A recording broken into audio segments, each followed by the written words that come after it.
Hello everyone, my name is Hailey Elizabeth, and if you don't know who I am, I post videos pertaining to a little bit of whatever I want: true crime, conspiracy theories, vlogs, and all things spooky, scary skeletons. So if you're into any of that, you can subscribe, and if not, totally fine. Like, no pressure. We're just here to talk a little bit of true crime. So if you're returning, then you're probably like, Hailey, why is your makeup already done? Usually you do your makeup while you talk about the true crime. I gotta keep you guys on your toes, you know? Like, I can't just do rinse and repeat the same thing. I gotta keep you guys guessing. I just thought I'd try this out. I know a lot of people enjoy true crime where all they do is sit down, but I do know that a lot of people also enjoy true crime whereas people do their makeup, because it adds like visual stimulation to it, and it allows people to kind of thoroughly listen to the story all the way to the end, which is the whole point of these videos. Make sure that the victim stories are heard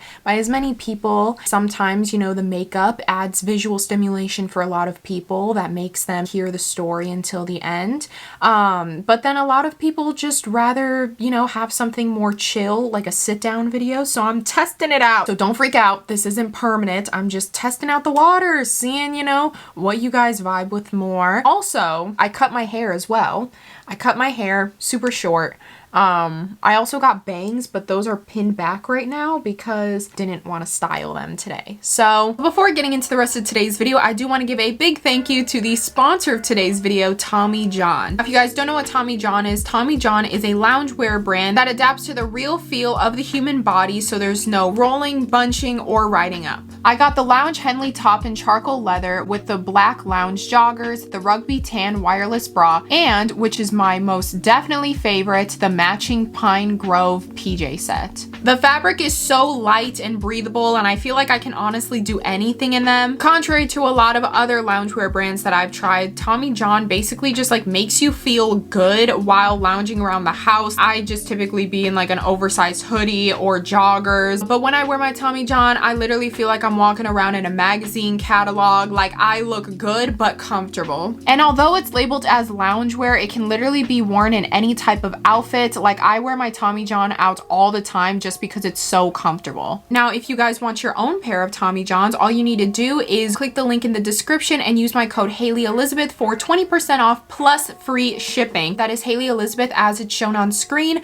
for 20% off plus free shipping to your next purchase at Tommy John. And thank you again to Tommy John for sponsoring today's video. Love you guys. Love you, love you, love you, love you. Essentially, I'm just a brand new girl today, and I think that's all I have to say. I think I've covered my bases. So with that being said, let's get into today's case, the case of Johnny Altinger. Johnny Altinger was born on April 28th of 1970 in Edmonton, Alberta, Canada. He grew up with his mom, his dad, his older brother, and younger sister. And as far as Johnny's childhood, he came from a very loving family. A lot of people described him, like in his childhood, to be warm and loving. He was easygoing with everybody that he met. He had a great personality. A lot of Johnny's friends said that Johnny used to get bullied as a kid, but even though he got bullied, he never took it to heart. He more just felt bad for the people bullying him. If they're bullying me, that probably means that they're going through something that I don't understand. It's fine. Like, if they want to use me as their outlet, I'm okay because I won't take it personally.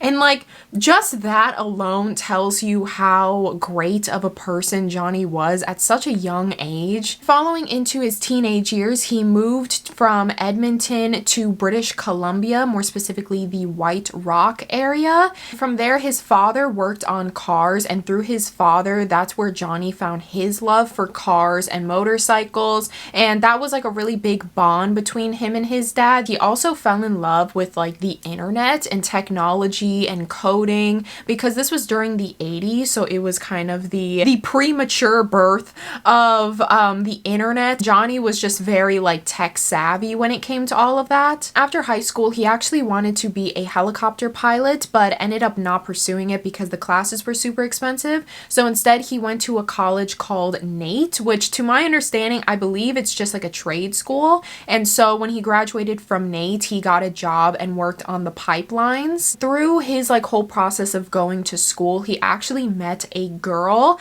and this girl he eventually got engaged to and moved out with. Unfortunately, the relationship didn't last. There was a big dispute in that Johnny really didn't want to have kids, but as far as his fiance really wanted kids. She really wanted to be a mother. Since that's like a huge make or break point in a relationship, they unfortunately had to break it off.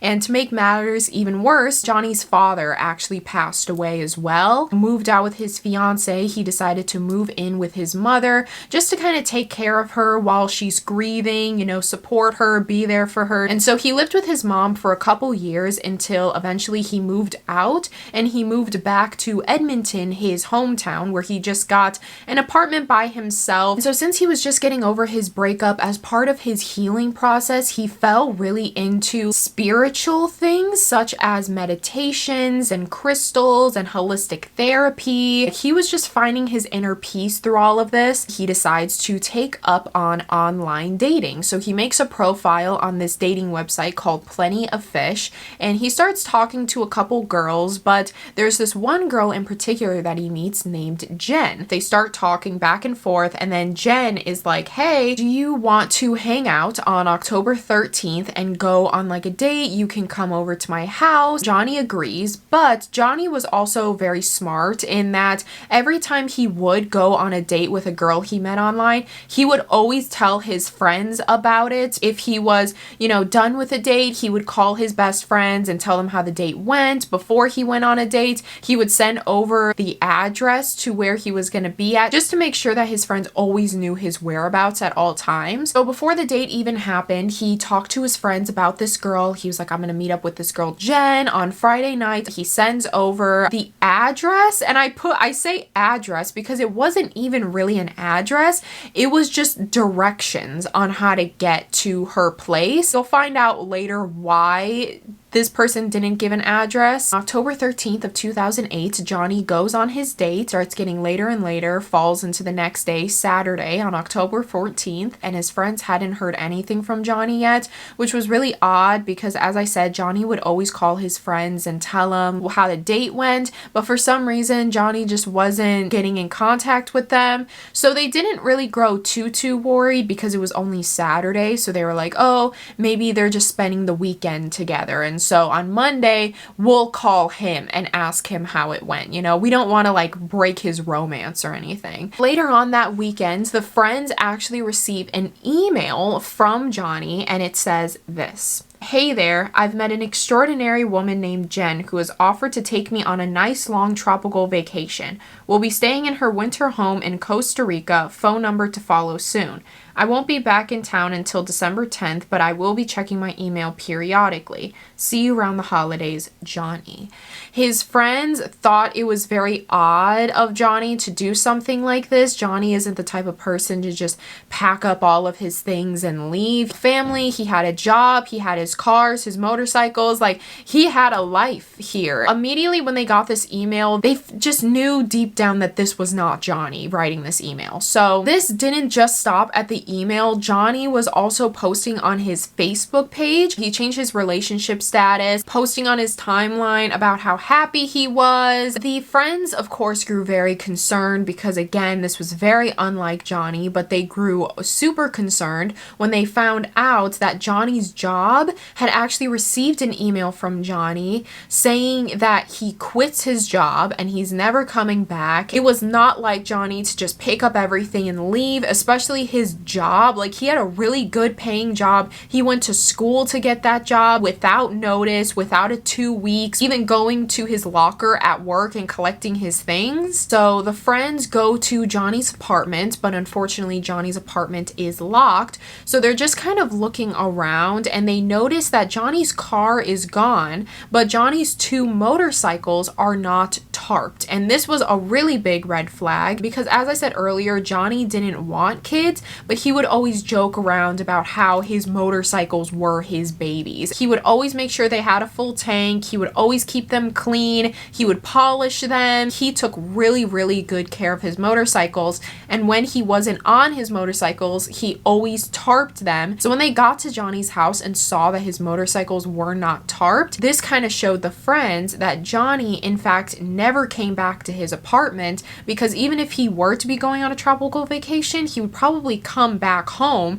to grab his things, pack a bag. He would never leave without tarping his motorcycles first. So that right there shows the friends that Johnny actually never came back home, so they decide to go to the police with this. When they go to the police kind of just shrugged them off. They saw the emails and was like, you know, Johnny is still keeping in contact with you guys. It just kind of seems like he met a girl and he's running away with her. Shut them down. The friends leave feeling defeated until one of the friends remembers that Johnny actually gave him a spare key to his apartment, and so they take the spare key to Johnny's apartment. They're looking around and they realize not only is Johnny's laptop gone, but Johnny's passport is still at the apartment. How could he have gone to Costa Rica without a passport? They take this passport to the police and they're convincing the police. They're like, look, Johnny's clearly not in Costa Rica. There's something going on here. How could he even get to Costa Rica if he doesn't have his passport yet? The police again are just shrugging it off. They're like, okay, well, in the email he never said specifically when he was leaving.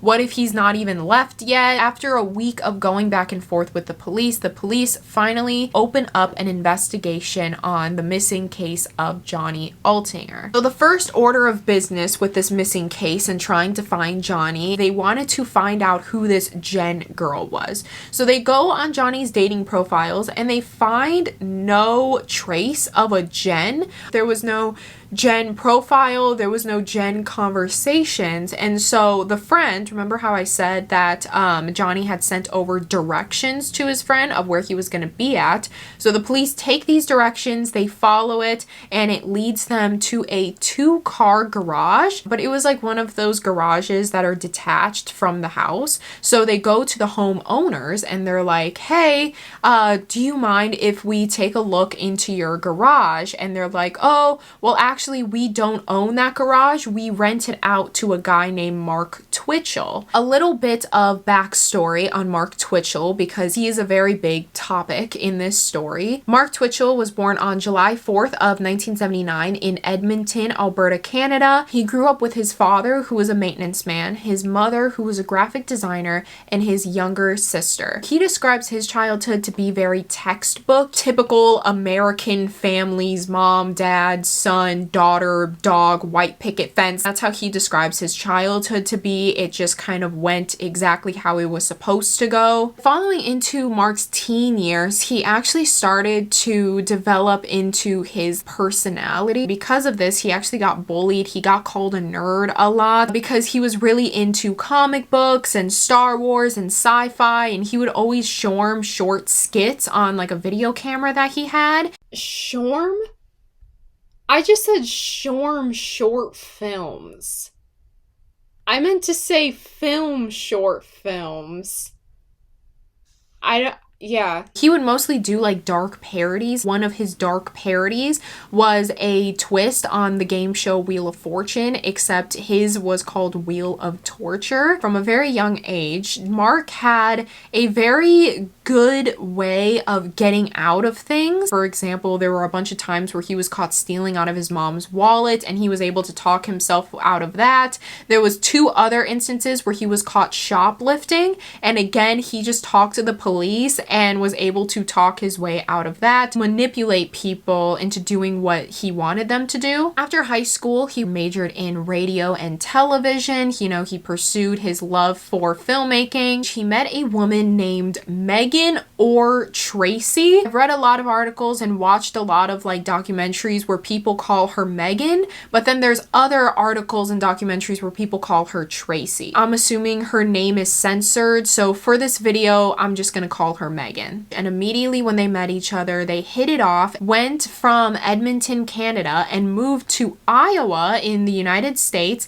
and that is actually where they got married. They got married quite quickly when they met each other, like within a year, and they moved to Iowa together. He was graduated from college, he was, in the States. He just thought that, with his education, he was going to make it big in the film industry, but he really couldn't find any work. He even applied for a work visa, but was declined because he just wasn't getting much work in the States. So in order to fill the time, he got an obsession with creating fake profiles, like dating profiles, posing as women and talking to sad and lonely men. Megan, during this time, noticed how his obsession for this just kind of got worse and worse. And the more he fell into catfishing world, the more his fantasies got darker. Like there was one instance that Megan recalls where Mark had asked her if she's ever thought about killing someone, and he said that if he were to kill someone, he would probably kill a homeless person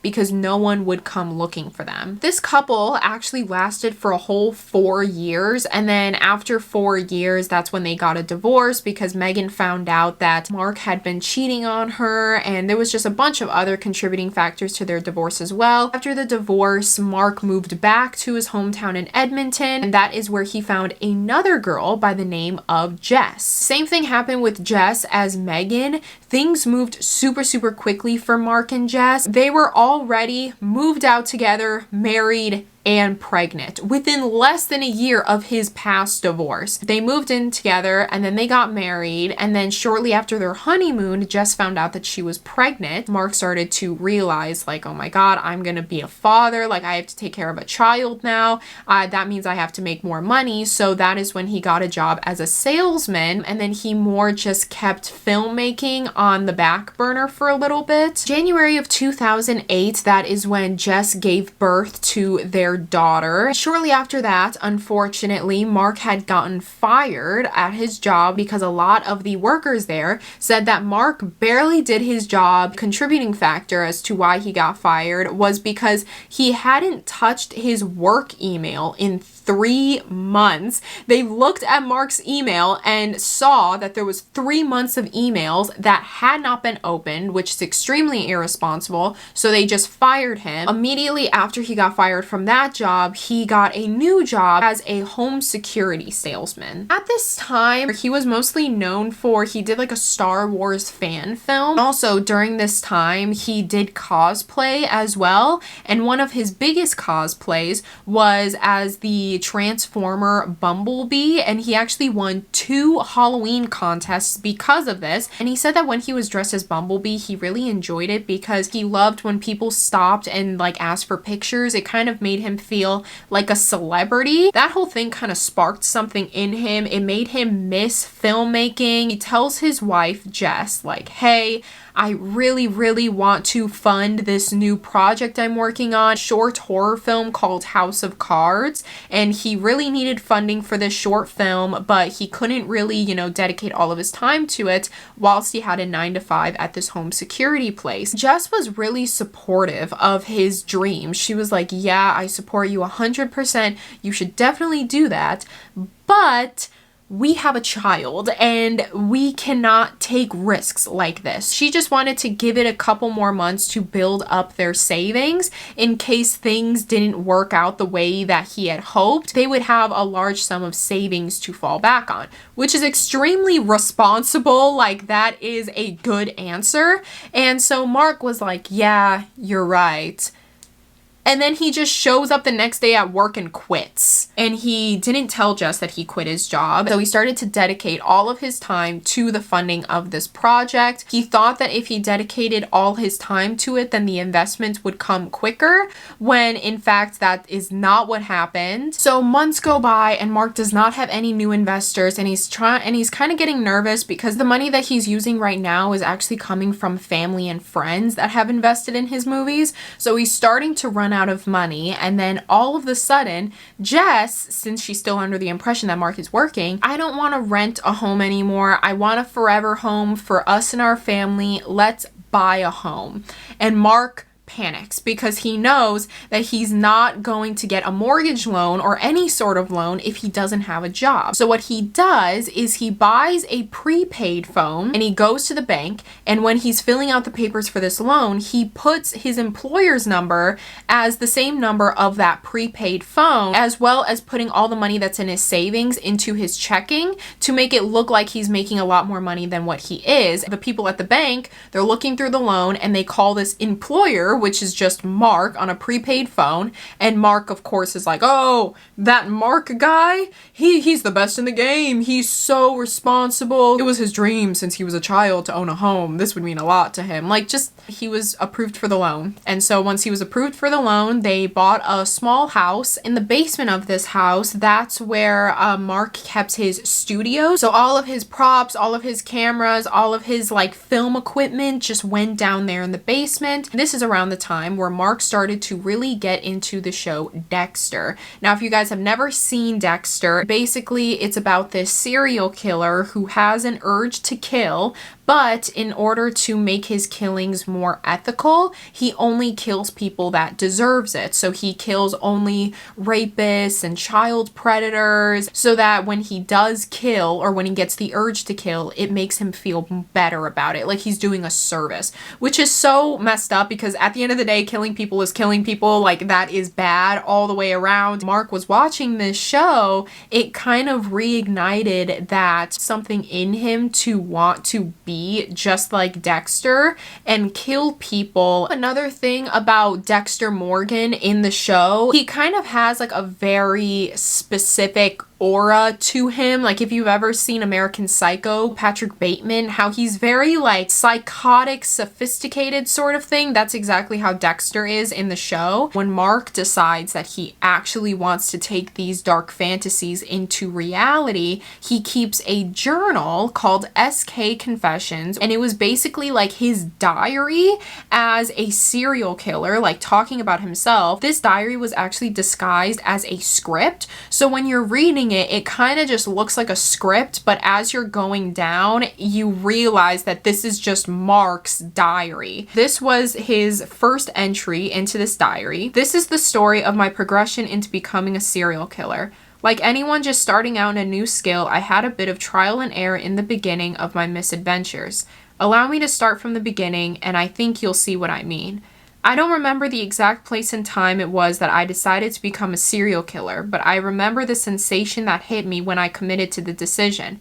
It was a rush of pure euphoria. I felt lighter, less stressed, if you will, at the freedom of the prospect. There was something about urgently exploring my dark side that greatly appealed to me, and I'm such a methodical planner and thinker, the very challenge itself was enticing to behold. Getting into being an actual serial killer and trying to find his victims, his whole demeanor changed as well, and Jess noticed this. She noticed that he was just being very reserved, and whenever he spoke like Dexter, and not in a way of like he was trying to mimic his voice, but he spoke like in that sophisticated psychotic way. If you know what I'm talking about, then you know. Jess grew very concerned for Mark that he was hitting like a mental break or something. Jess suggested to Mark that he gets therapy. Mark, of course, agrees, but doesn't listen to her, just like the first time, and instead he rents out a 2-car garage. Every time he was going to therapy, he would be going to this garage and committing all of his murders in, as if murdering people was like his therapy, so that he technically wasn't lying to Jess, which is so messed up. Before actually committing his crimes in this garage, he needed a reason as to why he had a bunch of knives and guns and rope and stuff. So instead, remember how I was talking about his short film House of Cards? He used House of Cards as a blanket, sort of, to cover up what was actually gonna happen. So he got a bunch of friends and he was like, hey, I'm gonna make this short horror film. All of his friends were alibis at this point of, for this film, I'm gonna need knives, I'm gonna need a medical table, I'm gonna need plastic sheeting to go on the walls. We're gonna need this for the movie, but in reality, it was just for himself. He used it on like a rough draft of House of Cards, which he was basically, again, just using that as a cover story. So once he got all of that equipment, he now had alibis as to why he had that stuff, so he could start committing his crimes. On October 3rd of 2008, Mark was on a fake dating profile where he met a guy by the name of Jill, and he was posing as a woman named Sheena. So Jill and Sheena spoke online on this dating website, and after a while, Sheena invited Jill to come over, and so Jill did, and Sheena gave the same exact directions that she gave Johnny, you know, like not an address, but just directions on how to get there. And when he gets there, there's going to be the garage door on the left side that's cracked halfway open, to just duck underneath that, and that's going to be her place. Jill shows up, and unfortunately, there was no Sheena. It was just Mark the whole time. So immediately when Jill goes underneath the garage door, he is shocked with 800,000 volts of electricity from a stun baton. Mark was wearing a black and gold hockey mask, so Jill could not see what Mark looked like. Mark was expecting Jill to fall to the ground after that first jolt, but Jill didn't. He was still standing. He was still fighting Mark, and this kind of stunned Mark for a second. So Mark and Jill start fighting on the floor. Mark's trying to like shock him again, and then at one point Jill tries to take the baton from Mark, but when he tries to, Mark pulls out a gun and points it at Jill and says to him, get down on the ground with your hands behind your back. Jill does that. Mark puts tape over Jill's eyes so he can't see anything. Jill is sitting there starting to come down a little bit from everything, and he's realizing like, I am gonna die in this moment either way. I might as well fight for my life. Takes the tape off of his eyes. He turns around and he starts to attack Mark, and he grabs the gun away from Mark. But when he grabs the gun, he realizes that the gun was just a movie prop gun. It wasn't even a real gun. He throws the gun and he runs underneath the garage door. But since he had been shocked so many times, his muscles had weakened a lot. So it was basically like as he was running, kind of felt like if you've ever had your foot fall asleep or your arm fall asleep, imagine that feeling, but all over your body. Jill was living an actual nightmare. It was just all over his body. I literally cry at the craziest things because that's terrifying. He's like trying to run, but he can't run because his like muscles are so weak. And so then he goes to the end of the driveway, and thank God there's this couple that's walking past with their dog, and Jill's yelling to this couple like, help me, there's a guy in there that's trying to kill me. And so the couple just stares at him. Mark walks out with his hockey mask, and he's talking to Jill like, Frank, come on in here, what are you doing, like pretending as if he knows Jill. And Jill's like, I don't know that guy, like please help me, like call the police. And so the couple doesn't really do anything. They just kind of walk away because they don't want to get involved. But thank God that the couple was there, because since the couple was there, it kind of bought Jill extra time to get to his truck and drive away. And so Mark, once he saw that Jill was getting in his truck, he realized that it was a lost cause at this point. So Mark goes back into the garage, Jill gets in his car and drives off. Jill drives off and he drives into a church parking lot. He, walks around, he drinks some water, he really collects himself again. He goes home and he realizes that the Sheena profile was gone. There was no conversations with Sheena. There was no profile. Since this was Mark's first experience, he actually wrote about it in his SK Confessions diary. So this is what he wrote. I don't know why I played it as cool as I did. Oh yeah, so also in these SK Confessions, Mark never uses the victim's actual names. He uses fake names. In this story, when he says Frank, he actually means Jill. Maybe it was something Frank said during the skirmish about swearing not to tell anyone if I let him go. Maybe it was my own instincts about reading people and the fear in his eyes that told me deep down he wouldn't report the incident, but I felt okay. I still packed up any gear of my own and his stray jacket into a bag, whatever I felt like keeping. I cleaned the prints off and tossed the rest in the dumpster. As a final touch, I sent one last warning email to Frank through the dating site telling him that I traced his IP address through his messages and that if he did report me, I would hunt him down where he lives when he least expects it and finish what I started. I threw in a line about having cased the garage, that it wasn't even mine, and that I never used the same location twice. My last lie was to tell him that he was lucky number 18 on my spree. I wasn't sure if I should believed it worked. I walked calmly out to my car, got in, and drove away. Across the entire city, back to my home where my wife and child waited for me. During the entire trip, I kept thinking surely this would call the police. Not that it mattered if he did. I covered my tracks well. It says in his diary that he had sent a threatening email to Jill, but Jill has no recollection of getting a threatening email. After that, Jill still didn't go to the police. He talked to his ex-wife about it, and his ex-wife urged him to go to the police. He just felt so embarrassed and humiliated, and he didn't want to talk about it to people because he was afraid that people were gonna, why would you meet a girl that you met online? Why would you go into a garage instead of a house? Like, that's sketchy.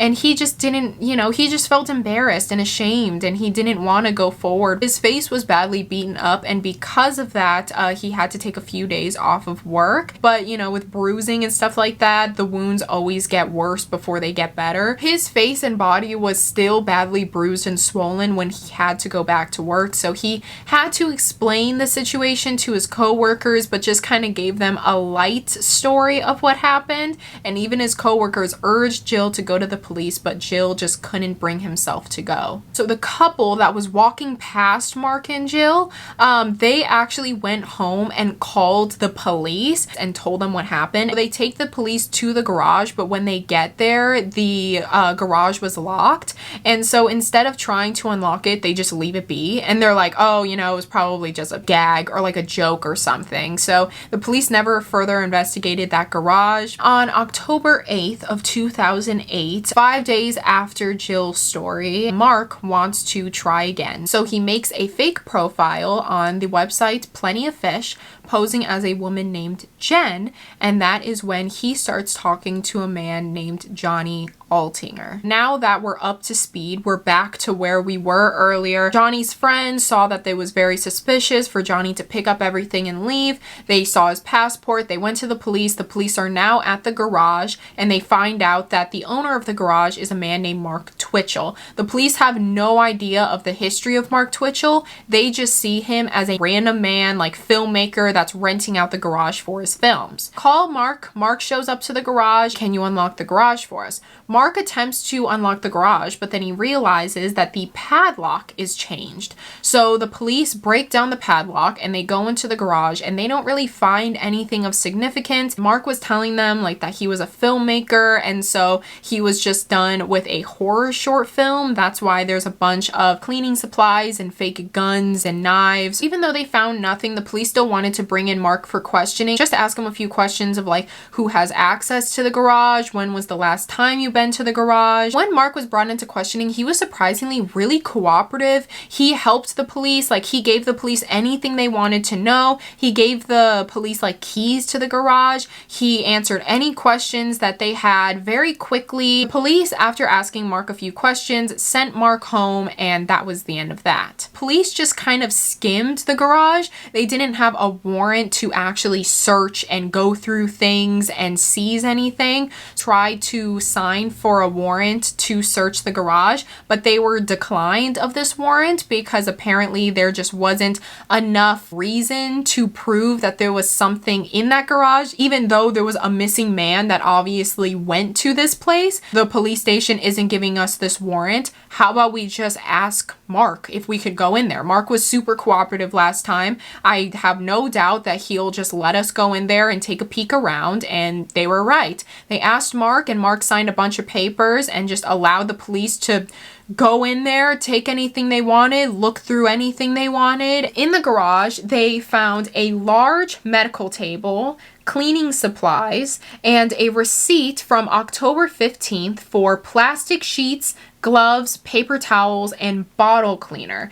And on the receipt, it was actually paid with a credit card, and on the receipt was the last 4 digits of the credit card. Mark is signing off the papers. He tells the police that there are a few instances that he has remembered since they last spoke. He said that there was this one instance where he came home and his car was broken into and a few of his personal items were gone, but he never filed it to the police. And then there was another instance where he came home from dinner with his wife and he found that the front door was unlocked. Well, at this point, the police are like, okay, stop. We're going to take you to the police station, do another interview, and get all of these stories on record. They take him to the police station and Mark continues his story. He said that on October 15th, he was at a gas station where this random guy approached him and his name was also Mark. This Mark stranger said, "Hey, I just met a wealthy woman and she's taking me on a 3-month holiday vacation. When I get back from this vacation, she said that she's going to buy me a new car. Do you want to buy my car?"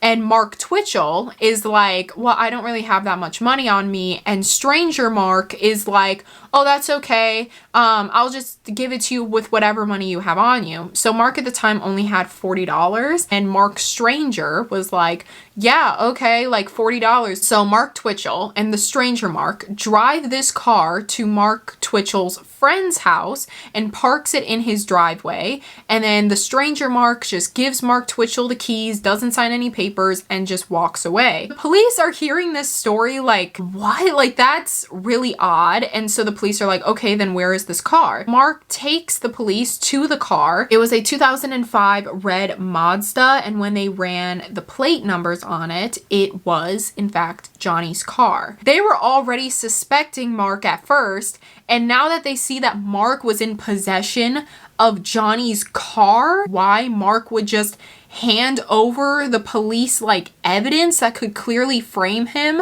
The police are kind of looking at Mark like, did that really happen? And so they use this technique on Mark, tells his story like from beginning to end, how it happened, and then another set of detectives come in and ask him to tell the same exact story backwards, so from end to beginning. Because if you're telling the truth about something, the story is going to be the same frontwards and backwards. So if you're telling the story backwards and some things change, you trained your brain to believe that story forward, that you forgot what even happened. So this technique actually ended up working on Mark in that when he started to tell his story backwards, he started to mix up the story, and now he says that he no longer was at a gas station, but instead he was parked on the side of the road taking a phone call. They knew it was Mark, they just didn't have concrete evidence to prove it yet. After they tell Mark that the car belonged to Johnny, Mark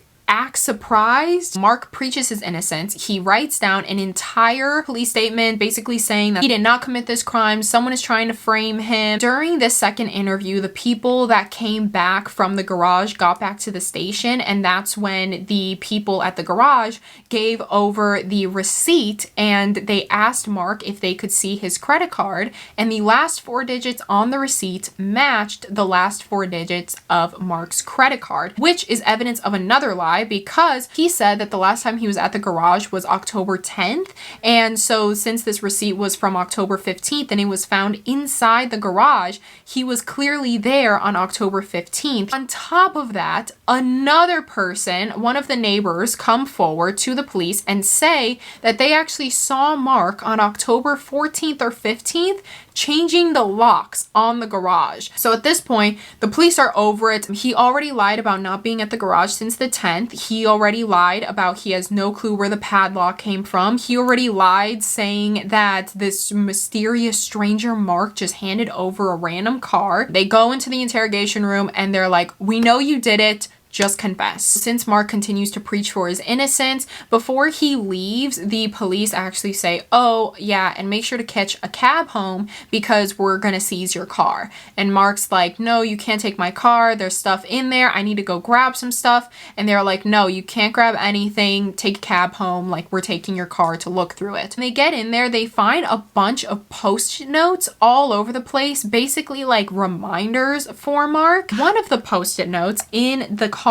said, "Ship phone while on, destroy wallet, use laptop general email.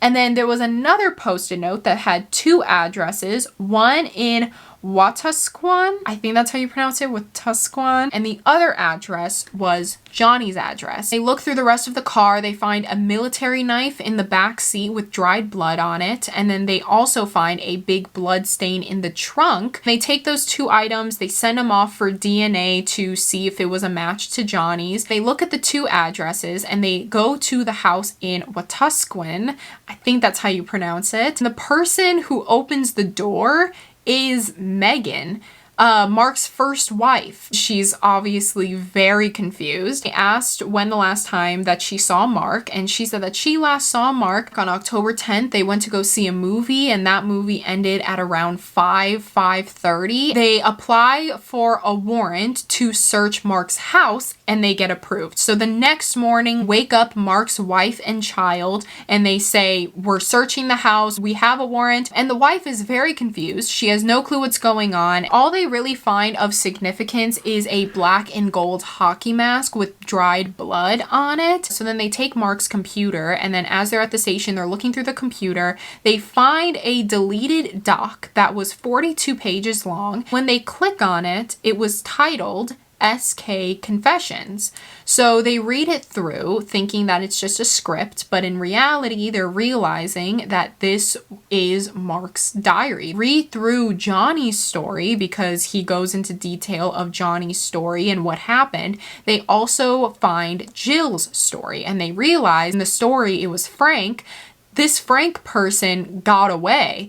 And so their main concern at this point is to find whoever this Frank guy is and have him come forward with any information. They decide to release the mask out to the public and say, if you've seen this mask before, please come forward, tell us your story. One day, Jill was scrolling through Facebook and he sees the mask and he realizes in that moment, this person has potentially already killed someone. Like, I need to come forward because if I don't, who knows how many other people this person is going to kidnap and kill. He tells the police his story, and his story matches up perfectly with the story told in SK Confessions. So they realize that this is not just a random script, but it is in fact a diary made by Mark, but given alias names. After hearing Jill's story and seeing how it matched up perfectly with SK Confessions, they're starting to gather a lot more evidence against Mark, and that same day, the DNA from the hockey mask, the military knife, and the trunk of the car all came back a perfect match to Johnny Altinger. Needed to stage an arrest for Mark. The only way that they could really get Mark in a room is if they stage an investor meeting. So they had like a fake email and told Mark that this random person was really interested in investing into his next short film. And so when Mark attended this meeting, it was not an investor meeting, but instead he was greeted with a whole SWAT team that took him to the police station and arrested him. Mark, even when he was arrested, he kept on saying that he was innocent, and even Mark's family and friends also agreed with Mark, saying that Mark would never do anything like this except for his wife. His wife actually, I forgot to mention this, his wife actually kicked him out of the house because she just felt like it wasn't right to have all of this around their daughter. So she kicked Mark out of the house and filed for divorce. And he was kicked out of the house. He went to go stay with his parents. Within SK Confessions, at the end of Johnny's story, you can literally find SK Confessions online. Johnny's part is censored, so you can't, it's just like black bars, like you can't read that part. The author wrote that he took Johnny's remains and put them in a sewer. So they're pleading with Mark, asking him if he will please tell them where Johnny's remains are. They know it's in a sewer, they just don't know which one. He again says that he's innocent, he has nothing to do with it. And then on February 10th of 2010, 2 years later, Mark asks to meet with investigators while he's awaiting trial, and without saying a word, he just hands them a folded piece of paper, and on that folded piece of paper was a Google Maps with a circle around a sewer, and that was the location of Johnny's remains. So the police, they They get in the car, they go to the sewer, and since it's been 2 years, they weren't able to find all of his remains, but they did find partial of his remains. Mark knew where the remains were, exactly which sewer, and the sewer story matched up with SK Confessions, proving even more that this is not just some random script, this is his diary. At his actual trial, he pled not guilty for the murder of Johnny Altinger, but guilty for improper interference with a body. So since Mark didn't flat out confess to Johnny's murder, they basically just used SK Confessions as an outline as to what happened, because everything that happened to Jill was named perfectly in SK Confessions, so they believed that Johnny's story was the same way. Johnny meets this girl named Jen on Plenty of Fish, and Jen invites Johnny to come over. Jen and Johnny were actually supposed to meet up at 7 p.m., but Johnny showed up early and ended up showing at 6:30. Now, Mark was not prepared for Johnny to show up that early. Johnny walks in like underneath the garage door, and he realizes that half of the garage, a plastic sheet barrier that went down the middle of the garage from the show Dexter. If you've ever seen the show Dexter, Dexter covers the walls with plastic, a long medical table in the middle.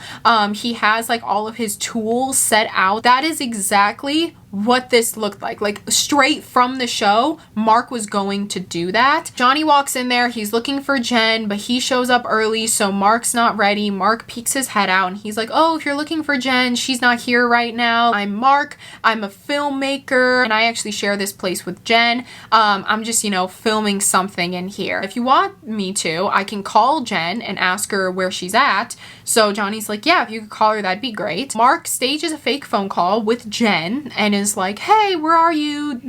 Okay, I'll tell him. Jen is actually stuck in traffic and she will be here in 45 minutes, and that Johnny could just stay there if he wanted to and wait. Johnny was like, no, 45 minutes, that's a long time. Like, I'm just gonna go back home. Johnny goes back home and he calls his friend. That date was a bust. Like, it was in a garage and she wasn't even there. Later on that night, around 9 p.m., Johnny receives a message from Jen apologizing and being like, I'm sorry, I got caught up in traffic. I didn't think I was gonna be that long, but if you want, like, the offer still stands. You could still come over if you want. Johnny agrees to go back to the house, and so when he goes back to the house, the same thing that happened to Jill happened to Johnny. When he walked underneath the garage door, he was not stunned with a baton, but this time it was just a metal pipe, like a metal pipe blow to the head. Johnny did not go down the first time that Mark hit him, and this surprised Mark because he thought that if he switched up his tools, this one would work better, but instead it didn't work at all. Johnny was still standing there. He was still fighting off Mark, and so they started to fight on the floor for a while. Johnny continuously kept on screaming for help. He called out, call 911. So Mark takes out a knife and stabs Johnny in either the throat or the stomach. Some sources say throat, some sources say stomach, but he was stabbed either way, and he basically just let Johnny bleed out on the floor, which would explain the military knife found in Mark's car with dried blood on it. There was also a large blood stain found on the floor of the garage, and that DNA came back as Johnny's DNA. And then once he knew that Johnny was dead, he brought Johnny into his kill room, separated Johnny's body into bags. He says that he dumped the body in a sewer, and that's exactly where they found Johnny's remains, in a sewer. Also says in this confession that the next morning Mark went out to Johnny's apartment to look around. He took some cash that was there, he took his laptop, and he sent off emails to his work saying that he quits, and he also sent off emails to his friends saying that he was going to be out on a long vacation. He also changed his relationship status on Facebook. His timeline was filled with how happy he was to make it look like that he was still active. Also, since this guy was so obsessed with Dexter Morgan, he actually had Facebook profiles titled as Dexter Morgan, and basically these entire Facebook profiles were him acting as if he was Dexter Morgan, and he would DM people all the time. People would message him, and whenever he would reply as if he was Dexter Morgan. He had wrote to a girl, like when they were exchanging dark fantasies, "I crossed a line last Friday and I think I liked it." And Friday was the day that Johnny went over to Jen's house. After all of this evidence was presented, Mark basically said that he didn't mean to hurt anyone. He just wanted to like add hype to his new short film or his new movie, House of Cards. The court did not believe that whatsoever. So instead, Mark was sentenced to life in prison with possibility of parole after 25 years. He is still in jail. He has a couple more years until he tries for parole. There's really nothing to say about it. The most people could do has already been done. Like, they found Johnny's remains and they arrested Mark and put him life in jail. He actually did come forward about his story. He's a lot more open about it now. He's done multiple interviews about his whole experience, which good for him. You know, I'm really happy for him. I'm happy that, you know, he has found peace and he's also found a way to turn his trauma into something helpful for others. Not really much else to say besides that. If you guys found this video interesting, make sure to give it a thumbs up and subscribe. And if you want to follow me on any of my socials, like my Instagram, that will be linked down below, as well as my PO box if you want to send me anything. And I didn't do my makeup for this video because I don't know, I just thought I would switch it up. I watch a lot of true crime myself. Kendall Ray, Bella Fiore, I believe that's how you pronounce her last name, Eleanor Neal. Those are my favorite true crime YouTubers, and all of them do like regular sit down videos like this. So I thought I'd test it out and see how you guys enjoy it. I actually prefer this way a lot better, sitting down instead of doing my makeup. I feel more comfortable doing this rather than doing my makeup. Nothing really much is going on except for a garbage truck. Can you hear it?